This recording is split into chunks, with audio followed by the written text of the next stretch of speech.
Hi, Steven. How are you doing? I'm doing good. We're super excited to have you. It's our first episode actually, so it's a big honor to have you on our show. It's a very interesting topic that we have, so we're super excited to have you. Just to start off, can you tell us a little bit about you, kind of where you're located, and your role in spiritualism? So I'm currently in Rochester, New York, which is like Western New York by Buffalo and Syracuse, across from Lake Ontario, like from Canada. Because I feel like a lot of people just when they hear New York, they think like New York City, and it's much Yep. bigger than that. Um, so I'm a spiritualist, a spiritualist medium. I'm actually the vice president of the Rochester Spiritualist Society. Um, and which is kind of similar to like a spiritualist church. Okay. We just kind of are using more of like an older format that we feel like kind of is more egalitarian. Um, I'm the group's education director, and I'm also personally like a historian for like the spiritualist movement, specifically the American spiritualism, although it also kind of falls into things like spiritism and other stuff too. And in addition to that, I am also a Santamuertero, or devotee of Santa Muerte, and have been for about 17 years now. Wow, great. So that's one of the things that kind of stood out about you to me is the fact that you've done this for a very long time. And honestly, even here in the South, where we have a lot of Spanish Mhm. people and Spanish-speaking people, there is just the limitation to that, to like only Spanish stuff about Santa Muerte. So that's why I was like, let me get him on this because it's very intriguing to understand how you navigated through that. So I'm kind of curious to know how did Santa Muerte come into your life? Well, I'm in Rochester now, and I actually was born here, Okay. but I actually grew up in Southern California, so Oh, I was a lot closer to the border than I am now. Um, and the area that I lived in Southern California was predominantly like very, very heavily influenced by Mexican culture. I feel like a lot of people when they think the Southern California, they immediately think of like LA in very white kind of yeah. areas, and that is not really No. true for the area that I lived in. Um, very like lots of most of the people that I knew and kind of grew up around were either first generation Mexican American or born in Mexico and their family, or they may have been immigrants. And so I did kind of grow up around that. But even like what you said, a lot of people, especially back when I kind of found out about Santa Muerte didn't really know anything about her. So my story, I guess, of how she kind of came into my life is actually it's kind of I wrote about it, and it's been like featured and shared kind of around by like various websites and stuff, just because it's um I guess kind of unusual because I kind of came to understand and learn about Santa Muerte before just a few years before her movement kind of like exploded into like this huge um movement, like this worldwide kind of spiritual movement.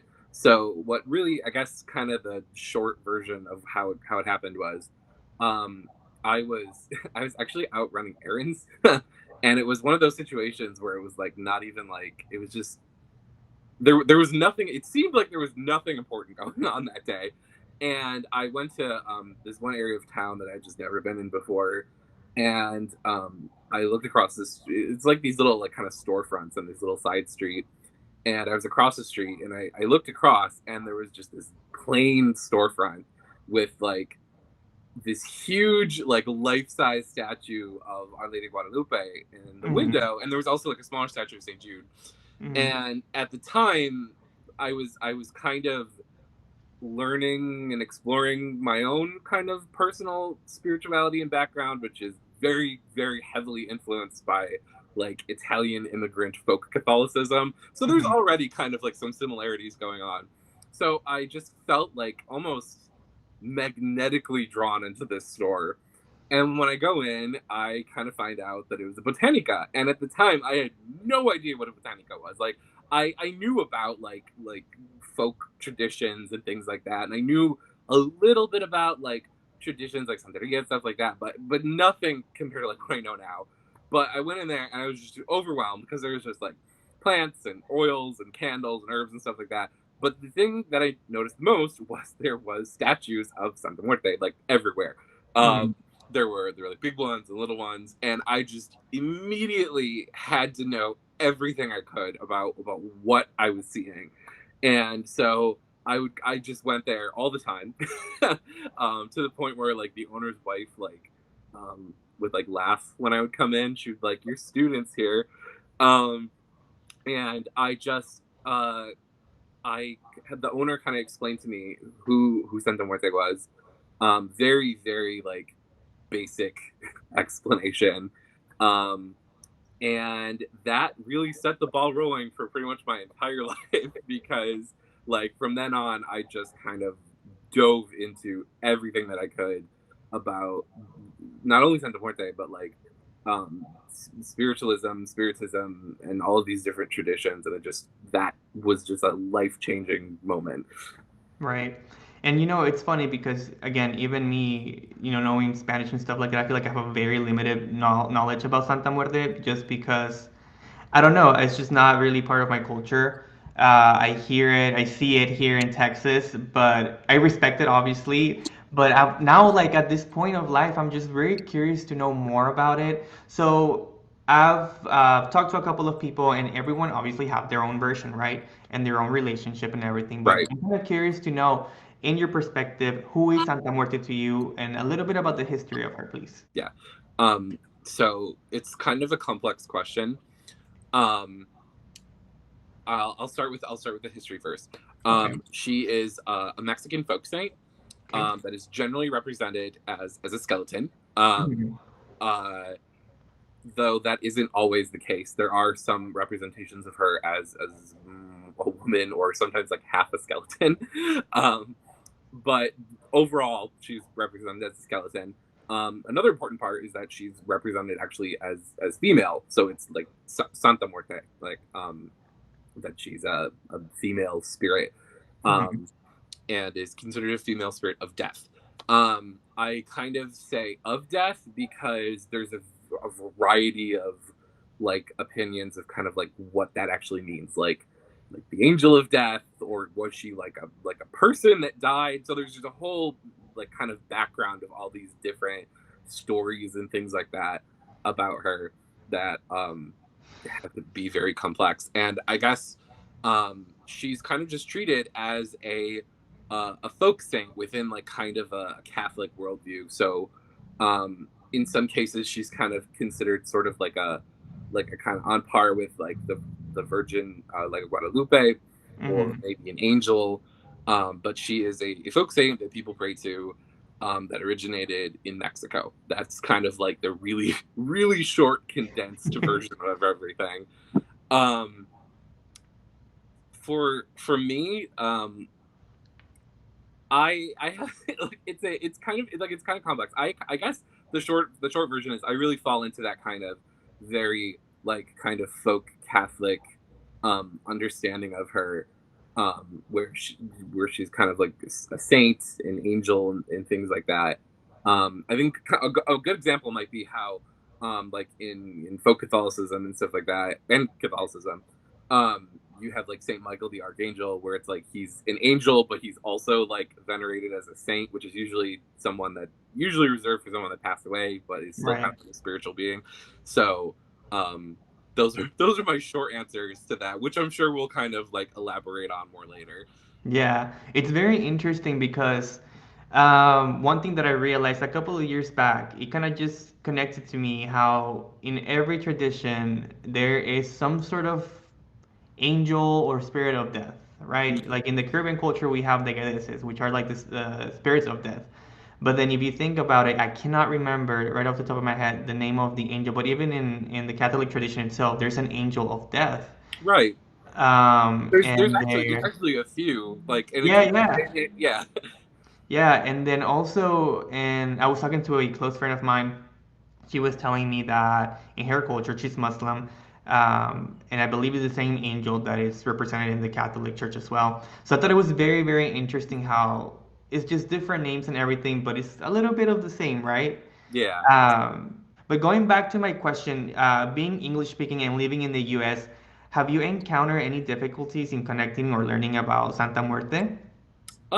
So when I first learned about Santa Muerte, that was literally in 2006, and that was probably the most difficult situation in the sense of getting available kind of resources, because there's nothing in English. Like, I mean, just nothing. There was, as far as I know, there were no books on her. There were some things online a little bit that were usually like not that good resources, but there were a decent amount of Spanish stuff. It was just a little bit harder to kind of get, because, like, again, because people weren't really like searching for her and stuff like that. So with regard to like texts and stuff like that, most of the stuff that I kind of learned from were like people writing online, like just personal blogs and stuff writing about her, and a lot of that was just like prayers or um like personal encounters and stuff like that, which I could, like, at the time, like, my Spanish is probably a little bit better now. I am not fluent, but I knew enough where I could like kind of understand it and stuff like that. Just and like with some of the other texts that were available, like novenas and little prayer cards and things like that. And those are like kind of the most important things, like some of those little devotional materials that you can find in like botanicas and stuff like that. And I easily could like read that and understand that, because not only again, like my Spanish is enough where I can kind of understand stuff, but if you kind of are in like that folk Catholic culture, which is where I grew up with, you already know like half of the prayers anyway, Hmm. English or Latin or whatever or whatever you want to do it. So I had at least some of the background with that. So in that sense, it was a lot harder for that. But the other thing was, there was definitely not like as huge of like a community at the time of people that were aware of her. And so what I kind of had to do was I just had to talk to people that I knew would know about her. So like I said, the owner of the Botanica knew a little bit, and so I would talk to him a lot about it. But even then, like, it wasn't like his main devotional practice, but he Right. knew enough to like explain it. And where I used to live, they would have like this huge like swap meet slash public market. Yeah. And so there were like a huge, you could buy literally anything there, I know what you're talking literally about. anything, and it was fantastic. And so there was at least two vendors that would sell like spiritual stuff. The one guy was a santero, Mhm. and the other lady was like a curandera, Okay. and they had some stuff of her, and they kind of actually explained something. But a lot of the things they explained were just sort of like how to like work with the very few products that they had. So like Right. if it's not like today where you can buy like everything with like a label of Santa Muerte on it. Like back then, it was like you could get like soap or a candle, like, Right. but it was still important. So I would ask them questions about it and things like that. So that was kind of how I initially could learn about it. But as time went on, like, because I found this kind of like right at the beginning of, well, a little bit before the beginning of everything, just kind of like landslide of her becoming this hugely popular um, devotion into stuff. And so now there's tons of English resources, to the point where I think it might actually confuse a lot of people, because there's so much on her. And a lot of it is almost like overwhelming. And at this point, it's not even just English. There's stuff on her in like French and Turkish and like all these Wow. other languages. I actually was just reading this little booklet that was apparently written in Polish and then translated into like English and Spanish for people that, like, because apparently she has devotees now in Poland. So Wow. um it's pretty crazy. Like, now, so it went from like basically nothing to the point where it's like almost overwhelming with like products and books and Yeah. texts and even and groups as well. One thing I will say that I've actually experienced with kind of like the community of people that are involved with Santa Muerte is overall it is overwhelmingly friendly and accepting. Like especially like a lot of the people who are actually like from Mexico and like kind of grew up around it and stuff like that. They're really like a lot of those leaders are the ones that are the most like proponents of like, oh yeah, no, everyone can pray to her. She's like she is approachable for everyone, and it's kind of awesome. I've actually kind of uh I've made some pretty good friendships and stuff like that with a lot of people that have kind of come to her over the years, and it's been positive overall. It's really nice. Yeah, yeah, it's very interesting to hear that just because, again, I remember growing up, again, even here in Texas in the South, you would see people with, Santa Muerte tattoos, or like maybe in the car they would have like little stickers.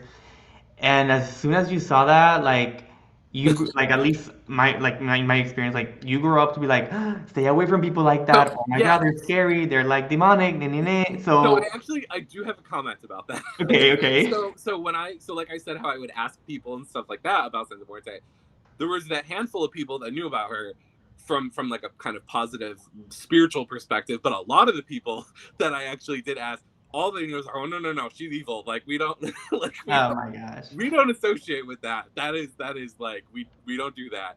And it was funny because I had some friends that were kind of like, because I was like 16 at the time, and so I had some friends that like grew up kind of with that were kind of on the witchier side, and even they were like, oh no, that's dark, that's That's dark my magic. limit. Yeah.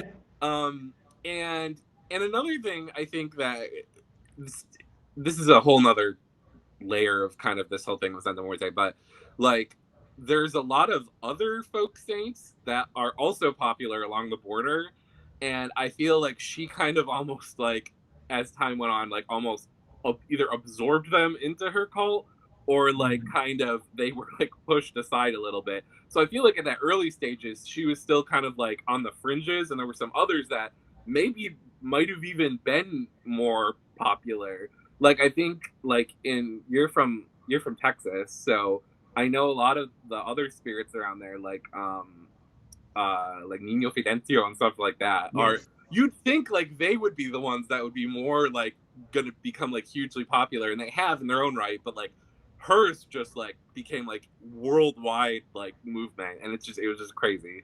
That's a very interesting thing that you say because you're completely right. There is Niño Fidencio, and there's another one. I don't know how long this one has been around, but I've noticed it. It's called Malverde. Yeah, he's Monterrey. It's interesting because the ways that those two folk saints kind of his cult kind of got absorbed as like an almost like adjunct to hers, and like a lot of Mhm. his followers started praying to her and vice versa. Whereas like Nino Venancio, like they kind of like pushed her away, and they're like, I mean, like some people pray to both, like independently, but like that cult kind of was like distanced themselves a little bit from it, and even some of the other more popular like Mexican folk saints like along the border and stuff like that, they kind of were like absorbed into like her spiritual movement, like St. Jude and just like Santa Elena and like Saint Martin like Caballero and stuff like that. They were kind of all absorbed into her her movement. Mhm. It's just fascinating. Yeah, it's very interesting. Like now that you say that, it makes me. I remember now. I was selling at a fair about a couple of weeks ago, and there was this client that stopped by, and I actually sell myself like I sell books about Santa Muerte, but guess what? They're in Spanish, right? They're all in Spanish, and then because that's all I'm able to find, honestly, like from my end. Um, and I remember this person was so interested. He was like, "Hey, like, I just feel a calling to Santa Muerte, but I don't speak Spanish. I would have to translate this whole book like myself." So I was gonna ask you, Stephen, what advice would you give to, I guess, people that are non-Spanish speakers that are being called to work with Santa Muerte? Are there any English resources out there that you would recommend? So before I even kind of like, because I do have some resources that I would recommend, but Okay. before I kind of even get to that, I do have one thing that I think is really important from particularly English speakers, but I also would include Spanish speakers in this too, or pretty much anyone, because you know, Spanish as a language is incredibly like diverse.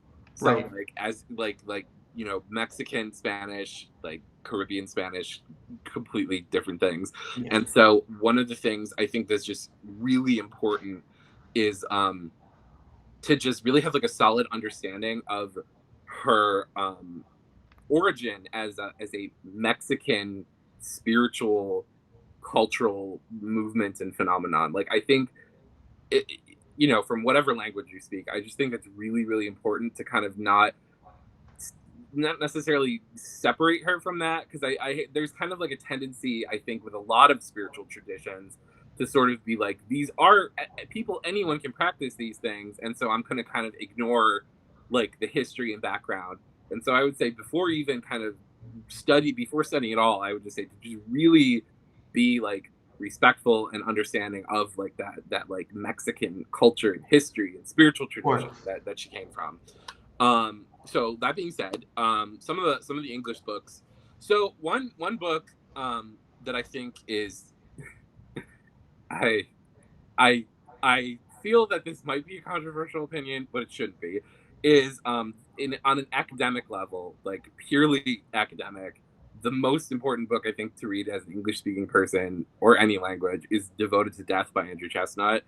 It is pretty much the best uh, text on the history of her as a movement and as a tradition and stuff like that. It is not a devotional book. It is not intended to be a devotional book.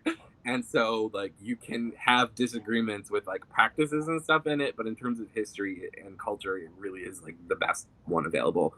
Um, that being said, in terms of devotional material, which is totally different kind of sphere of influence and understanding and how you're going to approach that, um, there's one book that was actually recently published, and I actually wrote a review on it, like on Amazon. So if you go out there, mine's there, and it's called The Secrets of Santa Muerte, and it's by Cressida Stone, which is actually a pen name for an anonymous writer, which I had my reservations initially when I heard about that, because I was like, why are they being anonymous? Like that's just, and I again have some reservations about that. However, the actual text itself is pretty amazing for someone for beginners or people who haven't or aren't beginners, because one of the things that book kind of tackles is the really really really complicated subject of the different systems that Santa Muerte has within her devotional practice, because there's her as a saint, like her as a spirit that you worship and pray to. But once you kind of approach that, there's all these different ways of working with her, Okay. and it can be really, really, really confusing, like really confusing, because like you'll have people who will say like you can never do this, you can only do this, and then they'll have people who say like the opposite, and it's just a really it can be crazy confusing. And I think that book does an amazing job of really kind of explaining like a very complex subject. The other thing that's good about it is it has a lot of the basic prayers and things like that. I do disagree with a few of like the devotional suggestions, but again, that's more of like, it's not that necessarily they're wrong, it's that I just do things differently. And I like that setup. So as a jumping off point, if you're going to learn for something, that's definitely one of the best books to start with. The other book that I think is like absolutely essential, again, is a more newer book, but it's fantastic. And this one is actually not specifically about Santa Muerte, but it's called Mexican Sorcery by Laura Davila, and or Davila, I'm not sure how she pronounces it. And it is amazing. It is, she covers Mexican folk Catholicism and sorcery, and I think it is, if you're going to go into this practice of Santa Muerte, you have to know about that. Okay. You have to know about that, because she is her devotion is just an extension of that. And I love the book because she talks about all of these devotions and practices all around different areas of Mexico, especially northern Mexico, where the border areas where like her devotion is huge. And so like I said, the text doesn't even necessarily get, I'm not sure if it even really, it kind of touches, I think, maybe a little bit on Santa Muerte, but it's more of that spiritual foundation that her cult is like the grew out of. And so I think to understand her as a tradition, those two books, if you speak English, are amazing. The other book that I will like kind of recommend, I would recommend, this is like more of like a grain of salt, just because it's more of like one of those botanica books, and this Hmm. actually isn't available in Spanish, so I would recommend that you carry this if you don't already. And in the English title is like the Holy Death Bible, and I like, saw that. yeah, and I want to sell it. I saw the that, but the I name, haven't seen that until like a couple of like maybe within this couple of months actually. yeah, because I'm not sure, because I actually have like a, that was one of the earlier books that I kind of came across, or whenever it was printed. And the one I have is actually, I have the Spanish one, but I also have the English one. Yeah. Uh, and it's very like, it's definitely written, like it's definitely written for like people who shop at botanicas, because like if you, and it's written it's written where there's already like an influence of like Caribbean traditions, because like some of the like some, Interesting. because I mean like that you I mean, we have to be honest, like it's not like things are in a vacuum. Like Mexico is incredibly influenced by like African Caribbean religions at this point. Palo, Santeria, they've been Of there. course.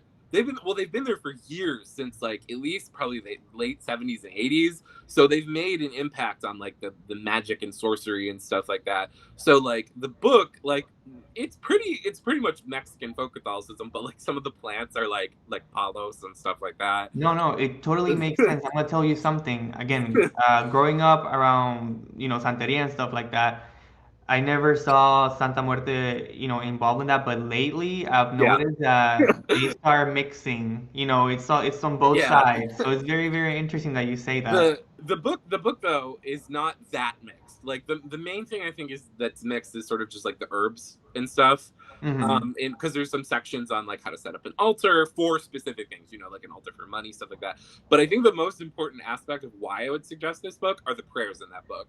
The prayers Mm. in that book are like the the standard prayers. Like there's some newer prayer, like the one book, the Secrets of Santa Muerte, has a lot of like more newer prayers and stuff like that, which are great.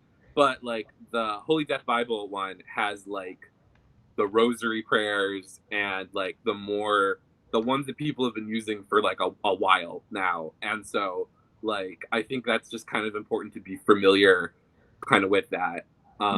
So like again, like again with that book, I would approach it as like a kind of system, one system among many, rather than just being like, or approach all the books like that as one system among many, because like when people get too like literal, things get bad.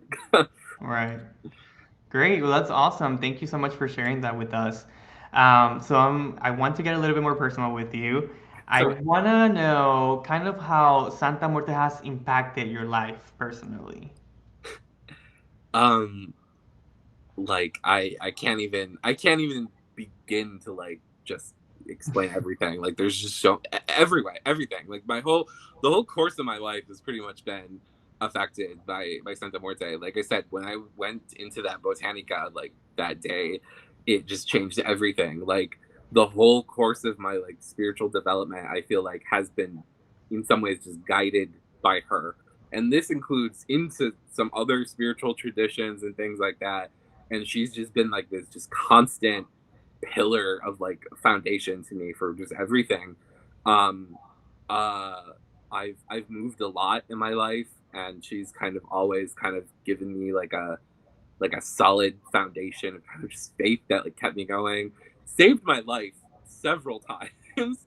like just one like the one example of what happened is so I work overnights, and so a lot of the time I wear like like spiritual people, I wear like jewelry and necklaces and stuff like that.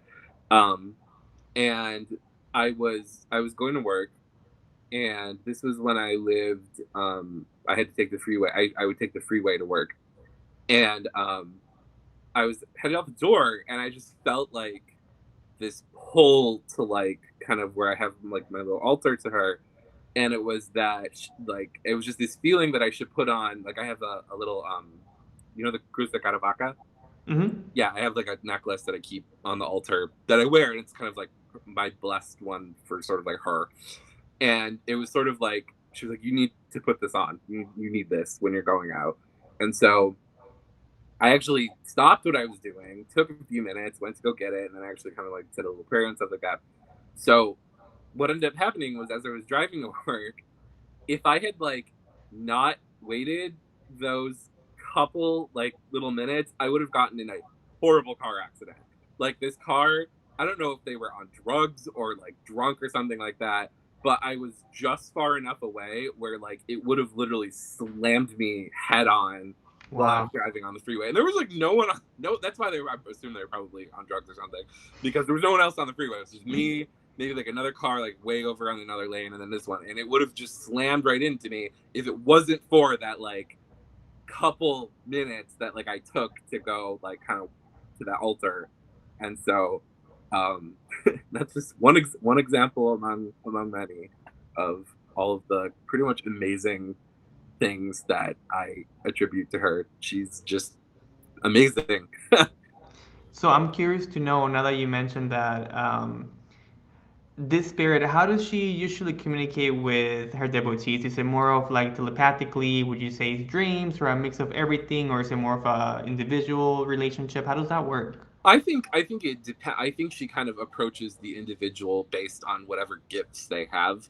So if some person like is more comfortable with dreaming or mediumship or telepathically or things like that, I think she kind of approaches you based on what you are able to do and communicate.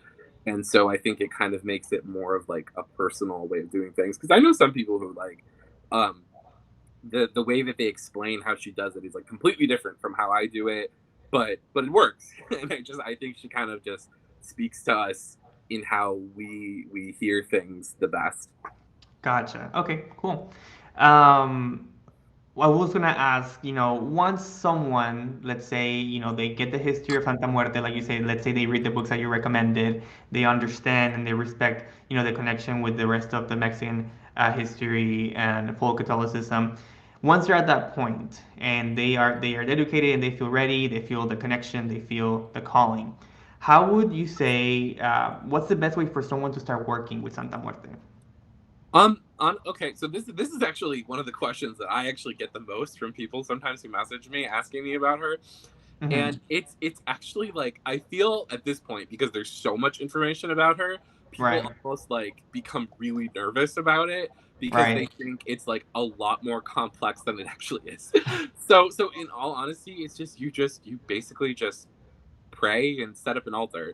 Like and I mean there are more levels to it, but honestly, like if you're just beginning, you just like is it would be like if someone said like I want to pray to like Guadalupe. Like what do I do? And you say Right, just put your candle in your yeah, little you space just pray. and You start just from pray to there. her. Yeah, you just pray to her. You could set up like an altar and candle and stuff like that. And at that simple, basic devotional level, where you're not doing like witchcraft, you're not doing anything like for other people. You're just praying and kind Creating of that connection. yeah, making a connection. You just set up an altar. I'm of the opinion that at that level you don't even necessarily need like, because there's all sorts of different systems of like how to set up an altar and things like that. At that level, I think it's just get a little image of her. It could be any, it could be a statue, it could be a card, and just a candle, maybe a glass of water, and just you could burn some incense. You could get her like you could give her apples or candy or something, and you just pray like as you would any other saint. Eventually, as it deepens, and I think this is one of the really important parts of kind of her whole system and her whole being, is the deeper that your connection gets with her, you then kind of have to begin this process of like spiritual like discernment, where it's like, what is she calling me? How is she calling me to work with her? Is it just at this level? Like, because that's fine. Like for some people, it is. It's just they have a little altar of her, they pray to her. That's fine. Some people, though, they're called to work with her in like really specific ways, like and different traditions too. And at that point is where you need to be a bit more aware of like the different kinds of ways to work with her, and that's where you need to really start looking into like the more like the systems where they have kind of rules like not necessarily taboos sometimes too. It's like, like am I gonna start doing like witchcraft with her, and like and then if I am, like what kind is it gonna be? How am I, or am I gonna be a healer? Am I gonna help people? And another thing is, with that kind of discernment, I feel like, and this is true of any spiritual tradition, it's more as like, what is she calling you to be? It's not like, well, I want to be like a witch and like do all of Right. this stuff. It's like, is that what she wants from you? Right. Like, or does she just want you to light a candle to her every now and then? And so I think it like there's a lot of levels of discernment and self-reflection and prayer that you need at that point. And I think that's kind of lacking sometimes, but I think that's also true of a lot of spiritual traditions. That self-awareness, and also just part of modern culture. Right. So something that you said just kind of sparked another question about this. So you said that there's systems to it, right? Like you said, there might be a level where you're just working with her personally, Yeah. spraying and that's it. And then there's other people that do maybe healing and stuff like that. I guess in comparison to their traditions, where to do these things, there might be a need of initiation or anything like that, or some kind of level or training, you could say. Would you say it's kind of the same thing in this cult, or is it just different? Yes to all of the above. So it's one of the shows. So her practice encompasses just kind of everything, where like I said, so there's the way of just kind of praying to her like you would like the Virgin of Guadalupe. Like, and then you have people that have so there's people who may have actual family practices that are handed down, like, and that's Right. by like a blood ancestry thing. Then you may have people who have like a spiritual kind of calling to her, and may have been part of a system that may or may not have involved initiation. And so some people may have received something similar to initiation, but it's with a specific system like of approaching her. So it's not like there's one like cookie cutter initiation for her. It may be just that like you're being initiated into a specific teacher's teachings of her. Got um it. and then among that there's a whole variety of things, because it's sort of like are people approaching her from like a more indigenous perspective?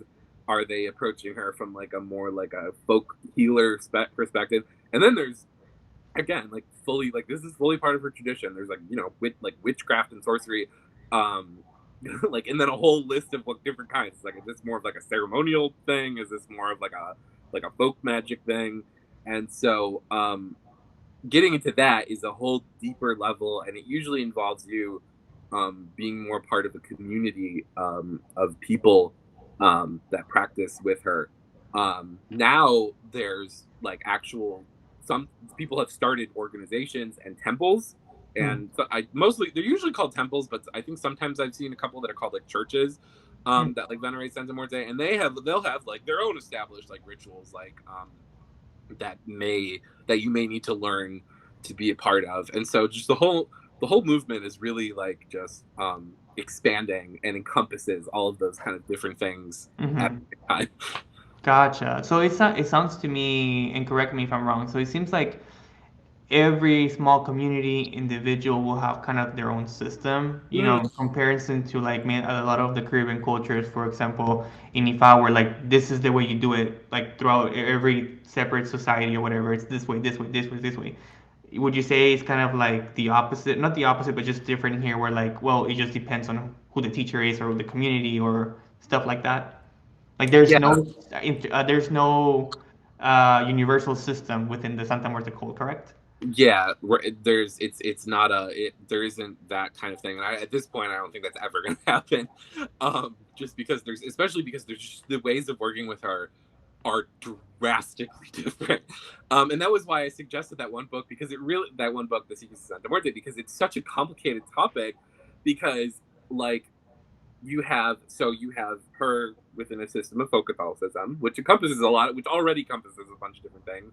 And so you have some people who may work with her where she is, you pray to her with like Jesus and the like Guadalupe and stuff like that.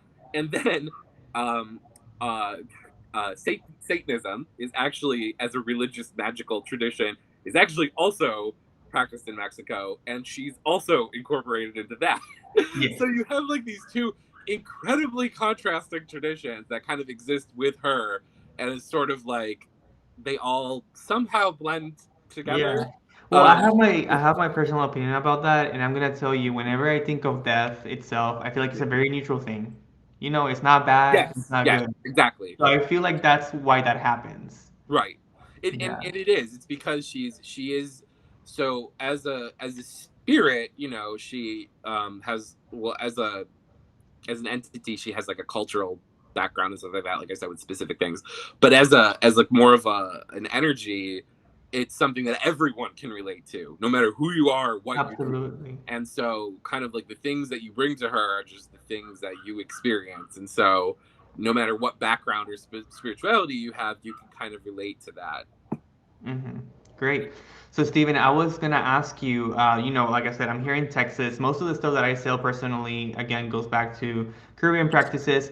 However, again, being here in Texas, I was like, well, maybe I can start selling some Santa Muerte statues, right? Yeah. Because I saw that that was very popular.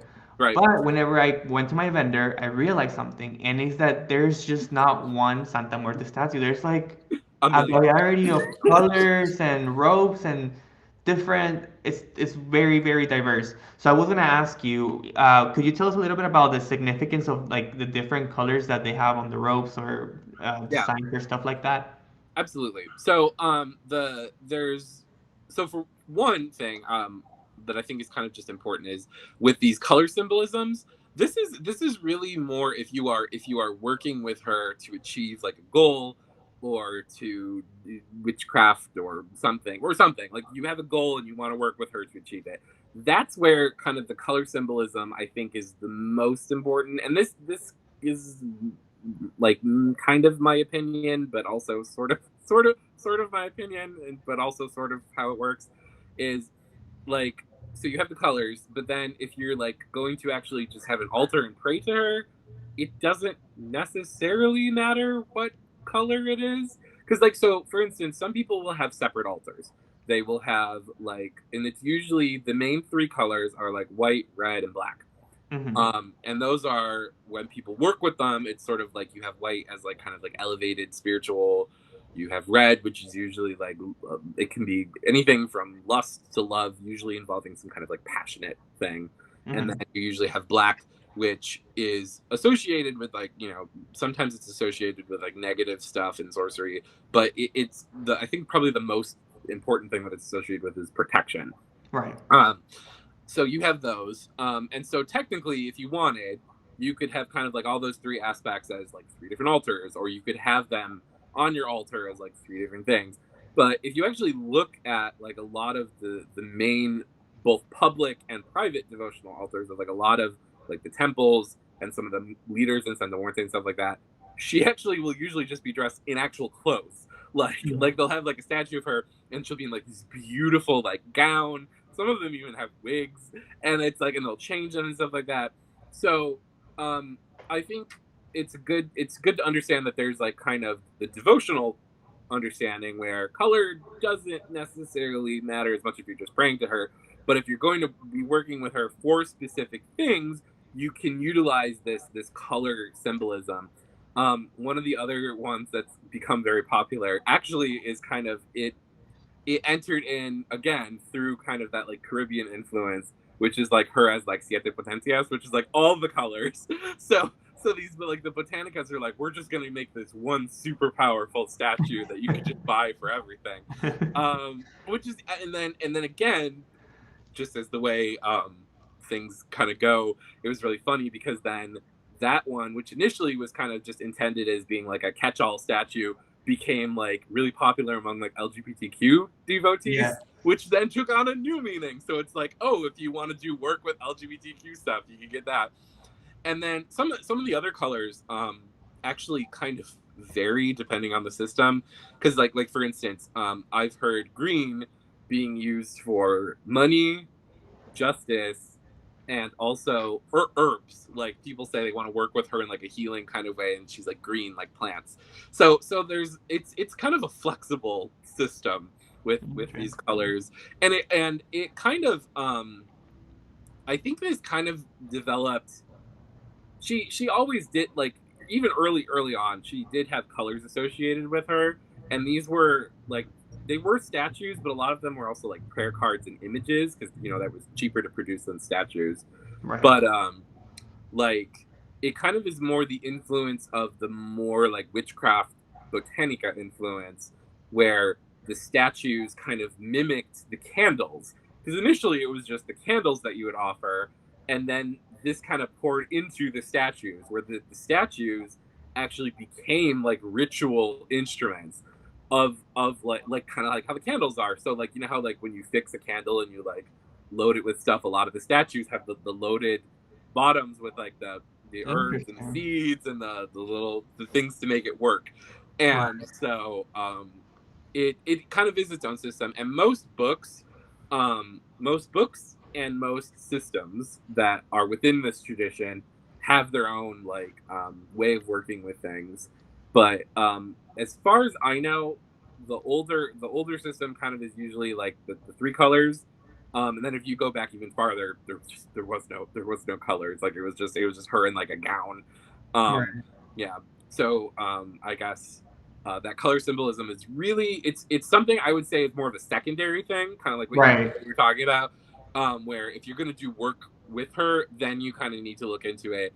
And if you get like if you're learning from like a text, like from a botanica, like a lot of these little booklets are sort of like little teaching manuals of certain systems, so you can kind of like discern what vibes with you the most with Yeah, them. it was so much. I was like, which one do I go with? So I just Right. decided to go with the white one because I was like, it seems neutral to me. And Yeah, no, and people will do that. They'll do, like, a lot of people prefer working with the white one, especially because, like, her name, like La Niña Blanca, like yeah, the little white girl, and like that's kind of one of the reasons people will go with white. Or they may, like I said, like Siete Potencias, where it's sort of like we have everything.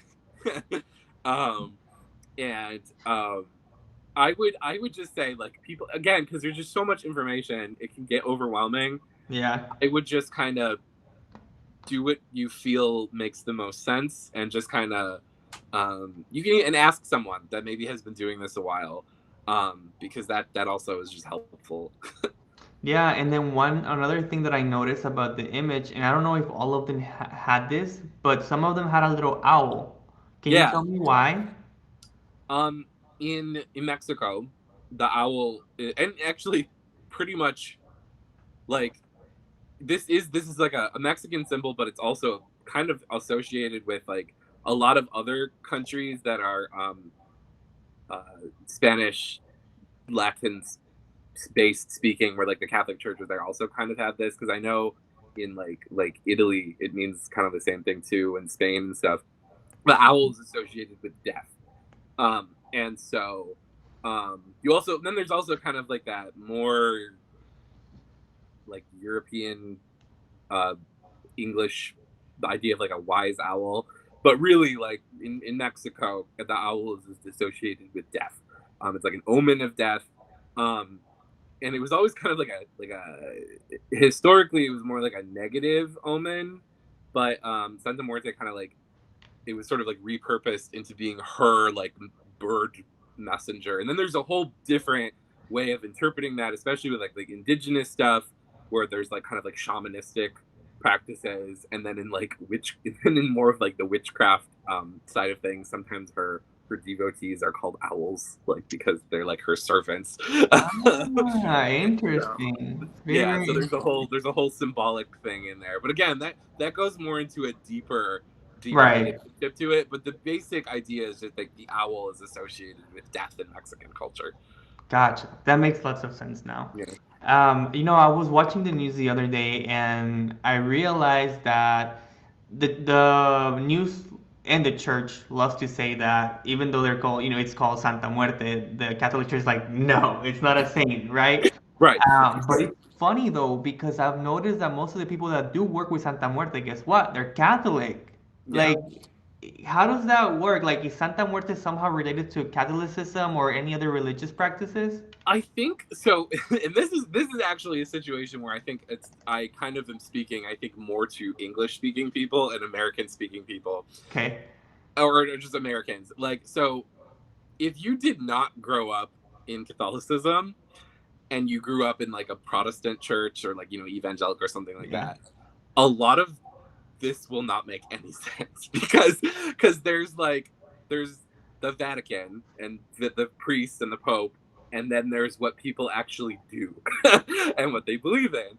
And Right. so like I grew up in a situation where it was also like this, where it's like my family's very like immigrant Italian Catholic, where it's like there's the Pope, there's the Vatican, and then there's everything else, which is Right. like people. And so it's a like folk Catholicism is the Catholicism that kind of grew up organically um, outside of the strictness of the Roman Church, and so there's a lot more flexibility. There's a Right. lot more flexibility theologically. There's a lot more flexibility in practices and how they're interpreted and stuff like that. So that's where you get the idea of folk saints, and that covers a whole bunch of people. Like you said, like we mentioned, like Nino Fidencio and stuff like that, Hmm. and also Santa Muerte, where they're not approved by the church, but they are kind of venerated and raised up by the people. And Right. so when you have this understanding of the religion, and especially if you like grow up in it and stuff like that, you see like you can you can practice these things without associating them with like the hierarchies that be, which sounds really confusing because especially if you grow up like, and I would even include like some people because like the Pentecostal churches and stuff like that are becoming really popular in Mexico. It's like there's not that big of a divide in those churches where it's sort of like it's like you go, there's a pastor, there's a Bible, this, that, and the other. Whereas in Catholicism, there's a huge divide between like what the church teaches and what people actually do. So like you get like those practices where like I know you probably get this. I get this too, where it's like you go to the church on the holidays and for the celebrations, and then you go to like a misa or a seance or something like on Saturday, and you do all this stuff at your home while you're doing stuff like that. The thing that I think is more interesting is a lot of this developed because it was developed in like a very um oppressive environment, honestly. And so you kind of there was an element of like they feel a genuine spiritual connection to this church, but there's also this like kind of element that they don't like about it, and so they kind of picked the good things and said like this belongs to us, and the other stuff over here we're just going to leave it over there. What's kind of interesting is that as Santa Muerte develops and like this tradition develops, it's moved further into like kind of developing their own structures, like I said, their own temples, their own rites, their own churches. um, that being said, the Catholic prayers are still really central Right. to her cult, and it's there's some people that want to try and kind of remove it, but I think it's not.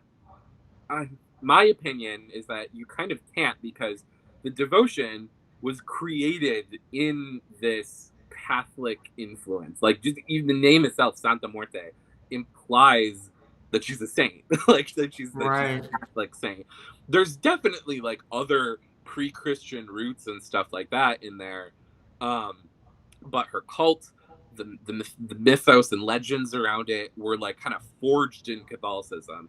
So I think what a lot of people now are kind of doing is they're like, okay, we're gonna like restructure this in a way where like we're gonna leave the church over here and we're gonna like kind of go our own way um, with this and take the good things that belong to us with it and leave this just other nonsense over there. Yeah, yeah. I think honestly, like, now that you mention it, you say it that way, it makes lots of sense, and I think that happens whenever there's crossing of cultures, perhaps. For example, Right, in Cuba, it's like you say it, like you grow up Catholic and you go to church and all of that, but you do something different at night that maybe the church would be against of, right? right. And then there's a very popular saying in Haiti where they say like, oh, Yep. 10% is Protestant, 90% is Catholic, but 100% they do voodoo, right? So Yep. I feel like that's kind of like in maybe the same situation in this topic. Yeah. I think you actually completely got it right, because it's a very complex situation, Yeah. because it's not where people are like kind of just hiding it. Hmm. It's part of it. Like she's in some ways her this she was forged in this culture that was predominantly Catholic. And so um now I think that her devotion is becoming more out in the open. People are kind of saying, well, we're just going to go start our own church now. We're like, Right. we're going to start our own temple now. Or in some cases, like there's some people, like I said, there's like people who actually like are like interested in like Satanism and stuff like that in Mexico. They are becoming more open about that. And again, like I just it's there's different systems of how she's being worked, and really within that system too, some of the things that you would think would be almost like the antithetical to the church are actually created because of it. um, so it's just a really complicated topic. Interesting. Would you say that are the prayers to Santa Muerte kind of stylized in a Catholic form? Yeah, they completely are. So there's not like I'm trying to think of like how to explain this. So like the main prayers to her are literally Catholic prayers. Like the main systems of devotion, it's like the rosary.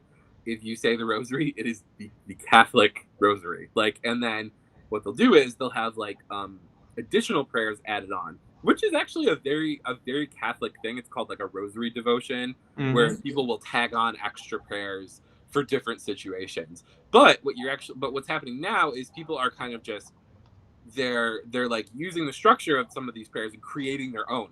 Like there's so instead of maybe using like the traditional like rosary, they may have like a rosary that's different number of prayers, and they're like Santa Muerte specific prayers. Like they may not use like the Hail Mary and Our Father. They may use just Santa Muerte prayers. So that's an element to it. But in Mexico and just across the board, her rituals and stuff like that are very very Catholic influenced. Like a lot of people will like bring images of Catholic of Santa Muerte like into churches and like sneakily have them blessed. Hmm. um, like they'll put them in like a purse and have the purse blessed or something. And so like this is just part of the devotion. I obviously came back when people were kind of had to hide it, and in some cases they still kind of do have to hide it. Right. But as her system develops, newer rituals are developing, and in some cases some of them are still Catholic. Like I use a lot of the ones that are still more on the Catholic side of things, just because that's the folk system that I kind of relate to. But a lot of stuff, some of it is just it's like purely like a new Santa Muerte movement. Like the rituals and prayers Interesting. aren't like they're just new things that like kind of have been created for her. Like they don't mention like like the Trinity or the Virgin Mary or anything like that. It's just her. So Gotcha. yeah. So talking about rituals and practices, and earlier I think you said that I think you mentioned a little bit about offerings. You said apples. I'm kind of like interested to know about rituals and just practices that are kind of associated with Santa Muerte. I think like one of the most important rituals, like, and again, very Catholic, probably the most well-known important ritual of Santa Muerte is a rosary, the public rosary. People getting together, and like this is in like if you are like in any culture that's been influenced by Catholicism, this is part of it, and it's still part Yeah. of Yeah. Yeah. it's seeped into like other things too, like Spiritismo and stuff like that, where they still do that, and they'll have like the public rosary where they do like the devotion to her. Everyone takes in it, and this is a very like the rosary wasn't like the prayer of the rosary just in Catholic history has always been like a people based one. Like it's not like it wasn't like the Vatican saying like you do this. It was more like the people doing it from the bottom up. And Right. so that I would say is probably one of the most recognizable rituals for Santa Muerte. There's obviously other ones like especially if like blessing statues and things like that. And then again, a lot of that is taken from a mix of like folk Catholic practices. So there's definitely indigenous stuff in there too. Um, but some of the rituals are a bit newer. Like so, like for instance, some of the temples and stuff like that have kind of like because they're kind of becoming replacements for like older Catholic things. So they'll do like funerals and baptisms and stuff like that under like Wow. the guise of like Santa Muerte again. But those are more of the institutional organizations because there's no like what you kind of mentioned earlier. There's no like universal priesthood of Santa System. Muerte, Mm. and so some of the rituals are more individual based. A lot of them are just from like curandrismo, like where they like like limpias and stuff like that, like where like it's like very folk healing, where you like cleanse people with like the herbs and stuff, or an egg, or the cross, or things like that. Those are and people just kind of bring that into Santa Muerte, and that's always pretty much been done. Um, and then you have a more I don't want to say new because this isn't necessarily that new, especially like ceremonial magic and witchcraft and stuff like that has been in Mexico forever, like forever. And like so there's a lot of people who work with her in a very like high level kind of like occult way. Um and that's hard to even keep track of like how old that might even be because like theosophy and spiritualism and stuff like that has been part of Mexican culture forever. And then like since at least like what you pointed out was since like the 80s, like the 70s and 80s, Afro-Caribbean religions have come in there. So like you actually see some of her like on the one side there's people who are like let's say like paleros or santeros incorporate her into that, but then you get the other side which is like some of that stuff is incorporated more into her. So I think there's a subtle difference between the two. So like one of the things that I actually noticed was like I found this kind of I don't know, I just found it interesting was when I started working with her, most of the stuff people would wear would be like Catholic, or at least her. Like so they had the Cruz de Caravaca, they would have like a rosary, or they would have like even like like the scapulars, like little Catholic Mm. cloth, and they might have her on it, or they may even have a necklace that had like a little Santa Muerte or Yeah. something like that. And those were what people would kind of use as like protective amulets. But now what I'm seeing is people basically took not not not like the ritual, but the style of the beads from Santeria. So they have like ileques that are all black, Interesting. and like people will wear them for like protection, and they'll have them blessed like under Santa Muerte. So it's not like they're saying like this is Santeria. They're like it's more of like they're taking the ritual implements and like repurposing them Right. for another thing. It was actually really funny because the one botanica here in Rochester, which is actually I don't know, I think a lot of people don't think of Rochester as being like a big place for stuff like that, but this actually has the biggest botanica probably in New York State outside of New York City. And Mm. there's a huge population of people here that practice like Palo, Espiritismo, Santeria, spiritualism, 21 divisions. And so there's like a huge botanica here. And they have a ton of Santa Muerte stuff. And I asked I asked the owner like what was like one of the most popular like items, and she was like it's the black bead. She's like they all wanted to have all these people want to have the black beads for like the Santa Muerte protection. And Interesting. I Yeah, I've never seen that. I've seen the like the regular ones with the image, but never like an yeah, Enrique style kind of beat. it's just So, straight black, and I've seen some other ones from Mexico. They're a little bit more elaborate. Where they'll have like little skulls and stuff on them.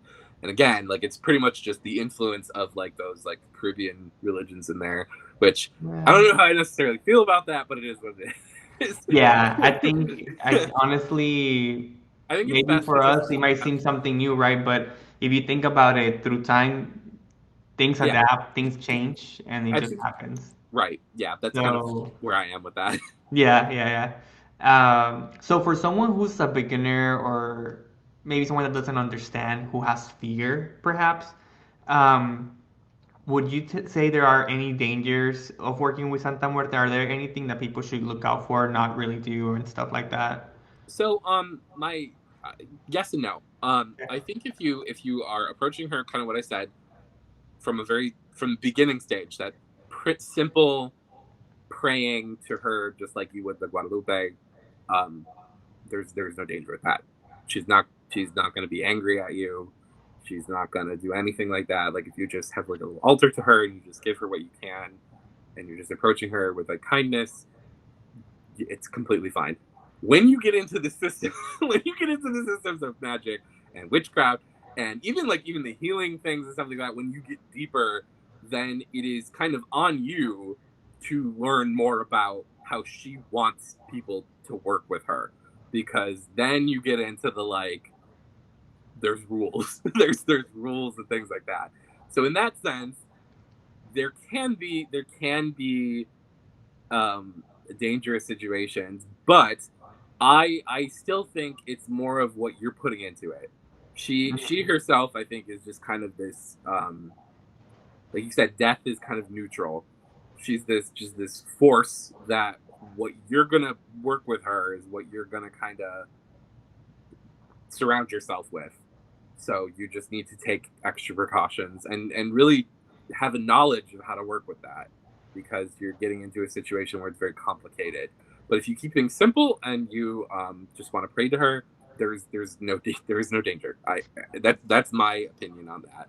Like Well, one of the big things I hear ever since I was younger, it was that whenever you work with Santa Muerte, you have to be very, very careful. Why? Because it's a spirit that will give you, but they can also take, you know? right, So I think that fear from people, that's where the fear comes from people. Like the yeah, fact that they might be scared, they might mess up, and like, oh my God, she's gonna kill me, she's gonna come for me, she's gonna take someone that I love, because there's also that going around that like, oh my God, like if you work with Santa Muerte and you don't do your part, she's gonna take someone that you love.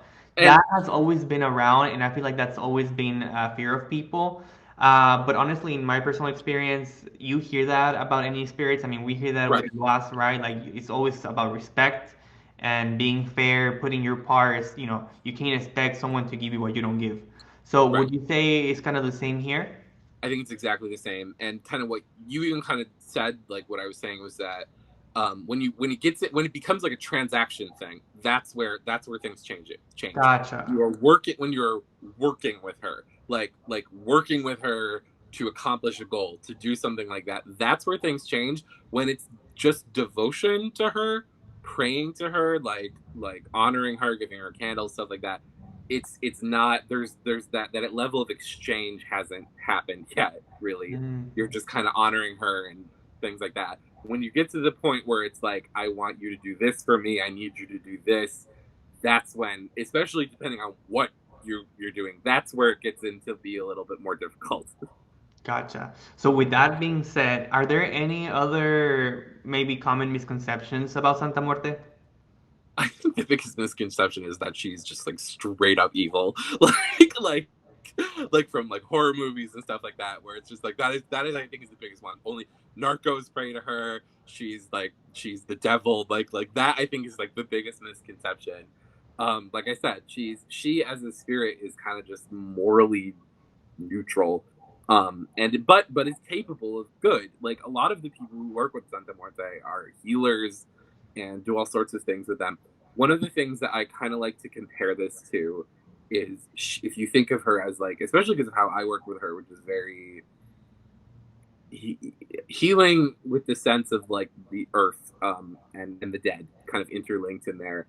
And if you kind of think of it with this, like you have like when you have herbs, there's a very, very, very fine line between medicine and poison. Right. and so and so like you can how you do things depends on like the knowledge and actions that you put into it. So like a doctor, a healer, a witch could do a lot of good. They could do a lot of bad. And Right. it's sort of just like you need to just kind of be aware that line is there and understand like where you are on there situationally. Like I said, because the plants themselves, like if we're using the reference of medicine and stuff like that, the plants themselves are just plants. She is just her. it's kind of the person that is the one that makes or breaks it. A lot of the time, some statues of Santa Muerte have a mirror on them, and it's because she's just giving you what you put into it. Interesting. That's a very nice way to put it. And I feel like that also kind of works as a reminder, like, hey, this is It's a what you're very good reminder. doing. Yeah. Okay, great. Well, within time, within the years that you work with her, how has her popularity changed from like the day that you started to the day of now? It's completely insane. Like just the amount of differences. It is like just I it's so weird to watch too because I've just been observing this like the whole time. It went from like barely anyone knowing about her to like everyone knowing about her. Like I can even walk into like some of the like just metaphysical shops where it's not like botanicas like around here they have statues of Santa Muerte and it's like it's crazy to me. It's so weird and unbelievable and trippy because it just went from like this obscure fringe little Yeah. Catholic cult that was mostly practiced along like the border to like this huge international thing where there's like people like I said I was just reading a book by someone from Poland who was like praying to her Yeah. and it's absolutely crazy. It's amazing too because um that so many people feel connected to her and she is helping this many people because part of the reason why it spread so much is she helps people. Yes, you'd be surprised, but I was going through before I set up the interview with you. I wanted to do a little bit of research myself, and I was looking through videos and through TikToks and stuff like that. A lot of the comments that were very common was one thing, and a lot of people said, "I have the devotion to Santa Muerte because out of all the saints that I pray to, this is the only spirit that has like helped me." Yep. And I thought that was very interesting because you just said it. The spirit seems to help a lot of people, and that's a good thing, Yeah. obviously, right? We need help as Yeah. humans. Yeah. But in my perspective, in my side of the story, perhaps I agree with you. Where like when I was a child, it was always if you saw someone with a Santa Muerte tattoo or sticker or anything like that, automatically two things: they work with the devil or they sell drugs.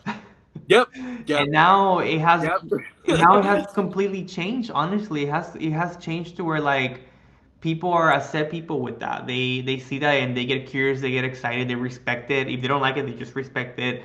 Um, and there's a lot of people like you that are bringing that awareness to us, and I love that because I feel like again sometimes a lot of the fear that people have in general about spiritism or any kind of culture is that the ignorance. It's like whenever you don't know something, you're scared.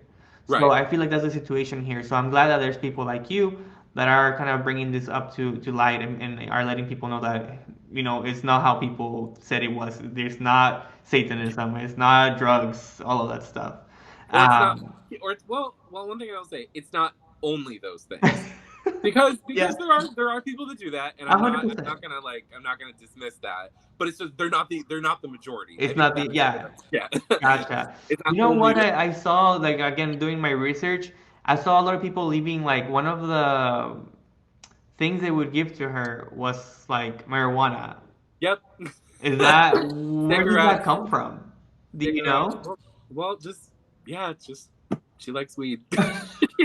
she's she's a spirit of the people.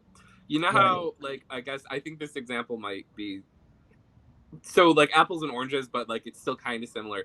You know how like some of like the Luwa, like in the 21 divisions, um, like specifically like Anaisa, where she likes beer Yeah, yeah.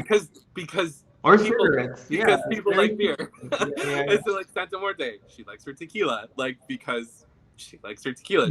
They're spirits of the people. yeah. Yeah, of course. Yeah. Yeah, yeah. That makes sense. Alrighty. Well, before we close, is there anything else, any knowledge that you would like to share with us before we close today? Um, I think the main thing, while I have this kind of platform just to share something, is I think something that's really important is that um, I think people need to just when they want to approach Santa Muerte or they feel called to her, I think they need to focus on just coming to her like in prayer. like really kind of like that prayerful, respectful, loving way to come to her as like her like a child with their mother, because I think if you do that, your experience with her is going to be deeper, better. There'll be a way stronger connection. And I feel like a lot of people kind of come to her as this almost like exotic magic curio that like grants wishes. Right. And I think like when you come to that on that like really superficial kind of level, there is not going to be a connection, and if there is one, it's not going to be that strong, and it won't really give you like a spiritual sustenance and connection. Like my connection that I've had with her over the years is just beautiful. I love it. And it's just because I always have come to her since the very beginning in that kind of like prayerful, loving, respectful energy field, like that I kind of give and then she gives back. I feel like she's become like a lot of the things like you can buy like Santa Muerte everything. And I think that's great. But like I feel there's like a risk where it's kind of like commodified into like this, like just a product. Oh yeah, I a think it's hundred percent. important, and I think it's important to just like develop that deep, loving spiritual connection with her as like your like madrina, like because that's what she is, and she's there, um, and yeah, I think that's what I just kind of want to leave people with. Yeah, that's great. Honestly, I've learned a lot today, and I feel like a lot of the stuff that you say, even though it's very different, to what I know, you just said it right now.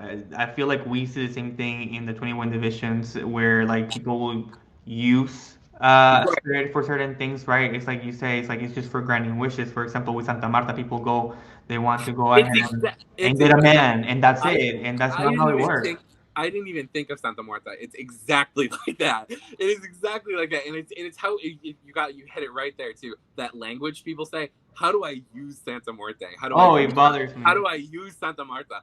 Don't. Yeah, don't use it. Don't. No, I hate when the people say that word. Uh, Yeah. and it says a lot about people's intentions. Right. Exactly. Like if that's where you're coming from, just don't do it. Like Yeah, just don't do turn it the because other you're way gonna or end up not in a good place. yeah. Well, I want to say thank you so much for sharing your wisdom. Again, like I said, I learned a lot, and I am so happy that you were our first guest in the show. Happy And to you be won't be here. the last one because I feel like there's some different topics that I do want to talk to you with I about. would love to come So, back. huh? I would love to come back Oh, and do of course, something. we'll have you back for sure. Just before we go, can you tell us a little bit about where people can find you? If they have any questions, if they like the stuff that you share, where can people find you? Okay. So on basically all various aspects of social media, Facebook, Instagram, it's always Stephen Patrick Spiritualist. It may not be like written exactly the same, but it's always Stephen Patrick Spiritualist. So on Instagram it's Stephen Patrick Spiritualist. On Facebook, I think it's like Stephen Patrick dash spiritualist. Also, my website is stephenpatrickspiritualist.org. And if you go to that, it has all of the links to everything on there because I do actually have, in addition to like my Instagram and my Facebook, I also have some blogs Yeah. that I run. I have one is your friendly neighborhood spiritualist, which is like just stuff that I'm interested in, which includes Santa Muerte and like book reviews and things like that. And then the other one I have is Rock City Spiritualist, which is my research that I do on the history of spiritualism in Rochester, New York, and I put all that stuff up there for free, basically. Um, and yeah, those are one other thing that I would like to plug is Yeah, that yeah. if anyone is interested in spiritualism, I like I said, I'm the vice president of the Rochester Spiritualist Society. So if that's something that you're interested in, you can also check that out at rochesterspiritualsociety.org, and it's also on Facebook at Rochester Spiritual Society. But that is a whole nother topic that maybe I will come on and talk about sometime. Absolutely, absolutely. Either way, we'll go ahead and link all your sites here and wherever we have it. Yes. Alrighty. Well, thank you so much Wonderful. again. It was such a pleasure to have you, and again, we'll have you soon again. I'm happy to be here. Thank you.